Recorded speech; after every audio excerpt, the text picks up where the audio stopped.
చివరి క్షణంలో మత మార్పిడి తెరీసా గారు మనసు మార్చుకున్నారు, ఆ పాపను మీతో పంపించట్లేదు అని చెప్పేశారంటండి. ఇది మత మార్పిడి తెరీసా గారి నిర్వాకం. అంటే మనకేం అర్థమవుతుంది, ఆమె మదర్ తెరీసా కాదు, మత మార్పిడి తెరీసా.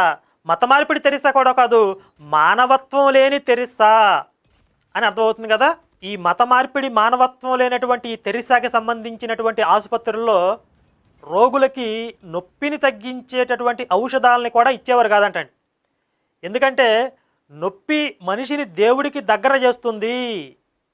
యేసు శిలువ మీద నొప్పిని అనుభవించాడు కాబట్టి నువ్వు కూడా నొప్పిని అనుభవిస్తే యేసుకి దగ్గర అవుతావు అని ఈవిడ అభిప్రాయం అంట.